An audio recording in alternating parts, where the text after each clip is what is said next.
अस्सलाम वालेकुम दोस्तों, मेरा नाम है परवेज़ और आप देख रहे हैं राज गल्फ न्यूज़। दोस्तों आज है 1 सितंबर 2019 और आज की कुवैत की कुछ खास और अहम खबरें जो हैं वो आपके साथ शेयर करने वाले हैं। तो अगर आप कुवैत में रहते हैं और कुवैत के हालात से बाखबर रहना चाहते हैं तो इस वीडियो को आप शुरू से लेकर आखिर तक जरूर देखें। दोस्तों वीडियो पसंद आए तो लाइक और शेयर जरूर करें। जो भी दोस्तों वीडियो को लाइक करते हैं उन सभी का बहुत बहुत शुक्रिया। दोस्तों आज की जो खबर है वो शुरू करने से पहले एक सवाल पूछा गया है जिसका बहुत ही अच्छा जवाब दिया गया है। चलिए मैं आपको सवाल भी और जवाब भी पढ़ के सुनाता हूँ। मेरा एक दोस्त जो सबसे बड़ी खुदरा कंपनियों में से एक के लिए नॉर्मल आर्टिकल 18 वीजे पर कुवैत आया था। हालांकि उसने 4 साल पूरे कर लिए और फिर रेसिडेंसी को दूसरी कंपनी में ट्रांसफ़र कर दिया जो मुबारक अल कबीर छोटे मंसूबे में थी। उन्होंने 21/2 महीने के दौरान को पूरा किया और कुवैत की एक और बड़ी कंपनी से बेहतर ऑफ़र मिल रहा है। क्या वो अपने रेसिडेंसी को किसी बड़े प्रोजेक्ट में ट्रांसफ़र कर सकता है? उन्होंने कुवैत में एक बड़े प्रोजेक्ट में दाखिल किया है, यानी बड़े प्रोजेक्ट के तहत दाखिल हुए हैं। उनके पास ग्रेजुएट की डिग्री है कि प्लीज़ इस पर अपनी राय दें। इस सवाल का जो जवाब दिया गया वो मैं आपको पढ़ के सुनाता हूँ। क्योंकि फ़िलहाल कंपनी में ट्रांसफ़र एक लोकल था, इसलिए आपके दोस्त को किसी दूसरी कंपनी में ट्रांसफ़र के लिए पूछने में कोई मुश्किल नहीं होनी चाहिए, चाहे वो छोटी हो या बड़े प्रोजेक्ट हों। लोकल ट्रांसफ़र के तहत रिलीज़ करने से पहले ज़रूरी तौर से पेश की जाने वाली 1 साल की सर्विस आपके दोस्त पर लागू नहीं होती है, क्योंकि वो यूनिवर्सिटी की डिग्री रखता है।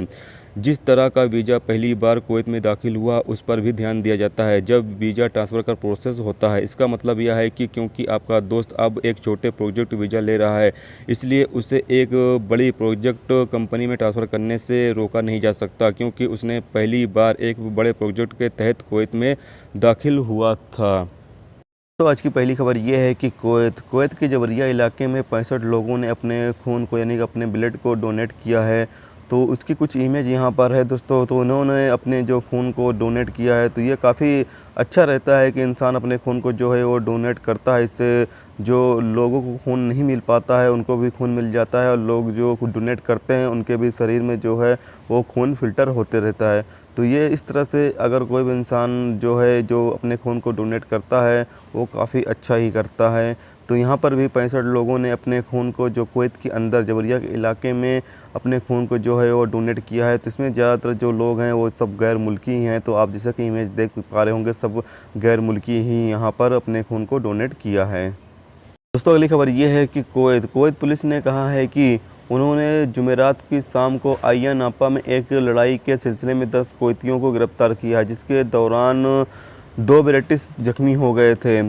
पुलिस के मुताबिक लगभग शाम 7 बजे 20 ब्रिटिश और कुवैती शहरियों का एक गिरोह ने आइया नापा के एक होटल पेरिस में लड़ाई शुरू की, जहां लगभग 250 लोग मौजूद थे। स्विमिंग पूल के पास शुरू हुई, जहां सिक्योरिटी गार्ड ने इस पर रोक लगाने में कामयाबी हासिल की। फिर वो बाहर गली में लड़ते रहे।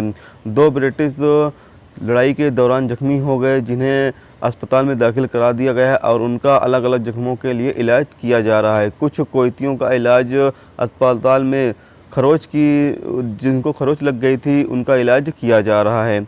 तो यहाँ पर दोस्तों आप सभी को इस की वीडियो क्लिप भी यहाँ पर मेरे पास है, आप यहाँ पर देख सकते हैं।